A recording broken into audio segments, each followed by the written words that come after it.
أعوذ بالله من الشيطان الرجيم بسم الله الرحمن الرحيم بسم الله ما شاء الله بسم الله ما شاء الله كان بسم الله ولا قوة إلا بالله العلي العظيم سبحان الله والحمد لله ولا إله إلا الله والله أكبر ولا حول ولا قوة إلا بالله العلي العظيم السلام عليكم ورحمة الله تعالى وبركاته. ഈ വീഡിയോയിലൂടെ പറയാൻ ഉദ്ദേശിക്കുന്ന പ്രധാനമായ ഒരു ദിക്ർ എന്ന് പറയുന്നത് സാധാരണ ഈ ലോകത്ത് എല്ലാ മനുഷ്യർക്കും സംഭവിക്കാവുന്ന കാര്യങ്ങളാണ്. സംഭവിക്കാവുന്ന കാര്യങ്ങൾ എന്ന് പറഞ്ഞാൽ അത് പ്രധാനമായ കാര്യങ്ങളാണ്. അതായത് വളരെ ദോഷകരമായ കാര്യങ്ങൾ, അതായത് ഗുണവും ദോഷവും നന്മയും തിന്മയും എല്ലാം അള്ളാഹുവിൻ്റെ പക്കൽ നിന്ന് വരുന്നതാണെന്ന് നമ്മൾ പൂർണ്ണമായി വിശ്വസിക്കുന്നവരാണ്. അപ്പോൾ ഇങ്ങനെയുള്ള തിന്മകൾ നമ്മളിലേക്ക് വ്യാപിച്ചു കഴിഞ്ഞാൽ ആ തിന്മയ്ക്കുള്ള പരിഹാര മാർഗമായിട്ടുള്ള ദിക്റുകളും അല്ലാഹു സുബ്ഹാനഹു വ തആല ഈ പ്രപഞ്ചത്തിൽ അത് ഇറക്കിയിട്ടുണ്ട്.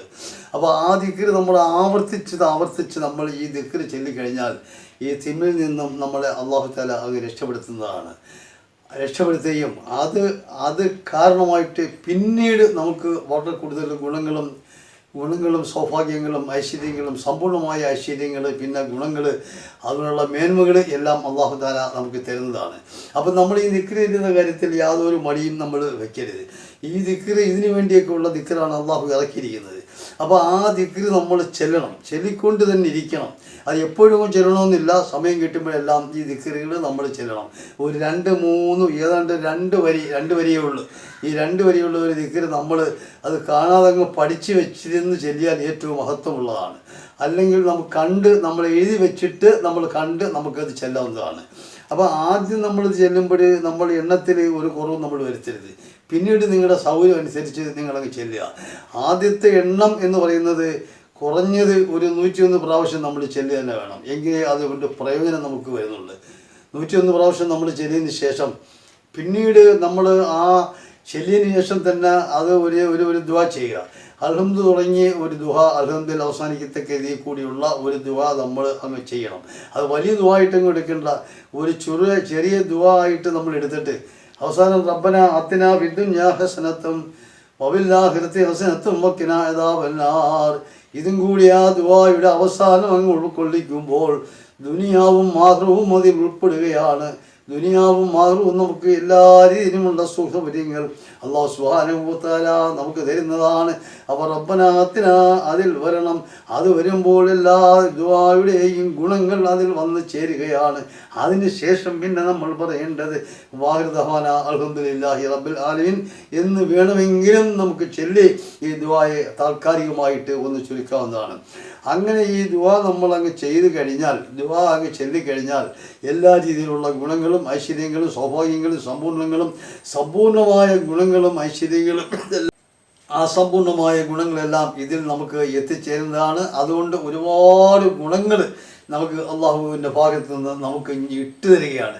അള്ളാഹു ബർക്കത്ത് ഇങ്ങോട്ട് ഇറക്കി ഇട്ട് കഴിഞ്ഞാൽ പിന്നെ വല്ല കാര്യം പറയണോ നമ്മുടെ കാര്യം. ഇപ്പോൾ ബർക്കത്ത് അള്ളാഹു തആല ഇറക്കി തരികയാണ്. പിന്നീട് അള്ളാഹുവിൻ്റെ റഹ്മത്ത് നമുക്ക് ഇറക്കി തരും ഇതോടൊപ്പം.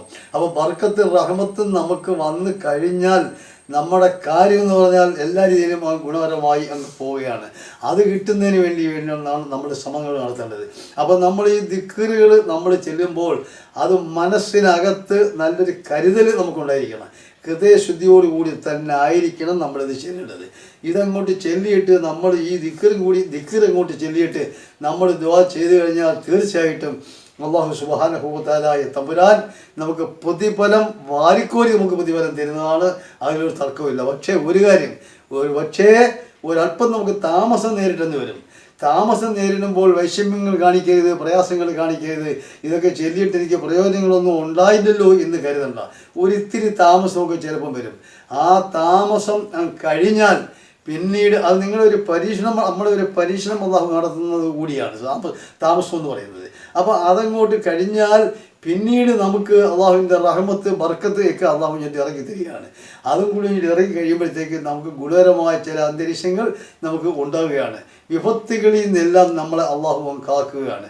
ശല്യത്തിൽ നിന്നെല്ലാം എല്ലാ കുതിരത്തിൽ നിന്നും നമ്മളെ കാക്കുകയാണ്. എല്ലാവിധ ഗുണങ്ങളും മേന്മകളും പിന്നീട് നമുക്ക് ഇനി അള്ളാഹു സുബ്ഹാനഹു വ തആല നമുക്ക് ഇനി തരികയാണ്. അപ്പോൾ അതിനു വേണ്ടി വേണം നമ്മൾ ശ്രമം നടത്തേണ്ടത്. അതുകൊണ്ട് ഞാനിപ്പോഴിതാ അതാ ചെല്ലാൻ പോകുന്നു. ആ ചെല്ലുന്നത് ഒന്ന് ശ്രദ്ധാപരമായി കൂടി അത് ഒന്ന് മനസ്സിലാക്കുകയും ഒന്ന് കേൾക്കുകയും ചെയ്യുകയും അതോടൊപ്പം അള്ളാഹുവിൻ്റെ ഭാഗത്തു നിന്നുള്ള ആ റഹ്മത്ത് ബർക്കത്തിന് നമ്മൾ പ്രതീക്ഷിക്കുകയും കൂടി വേണം. എല്ലാവിധ ഗുണങ്ങളും നമുക്കതിൽ ഉണ്ടാകുകയും ചെയ്യും. ഞാനിപ്പോഴാ ആ ദിക്ർ ഞാൻ ചെല്ലാൻ പോവുകയാണ്. ഇവിടെ ചെല്ലാൻ പോവുകയാണ്. ബിസ്മില്ലാഹിർ റഹ്മാനിർ റഹീം. ബിസ്മില്ലാഹി അർഖിക മിൻ കുല്ലി ശൈഇൻ യുആദിഖ من شر كل نفس وعين حاسد بسم الله أرقيك والله يشفق. വീണ്ടും ഞാൻ ആവർത്തിക്കുന്നു. ബിസ്മില്ലാഹി അർഖിക മിൻ കുല്ലി ശൈഇൻ യുആദിഖ മിൻ ശർരി കുല്ലി നഫ്സിൻ വഅയ്നിൻ ഹാസിദിൻ ബിസ്മില്ലാഹി അർഖിക വല്ലാഹു യശ്ഫിഖ്. ഇത് ആവർത്തിച്ച് ഈ ദിക്ർ അങ്ങ് ചെല്ലുക. കഴിവതും 101 പ്രാവശ്യമാണ് ഇതിൽ പറയുന്നത്.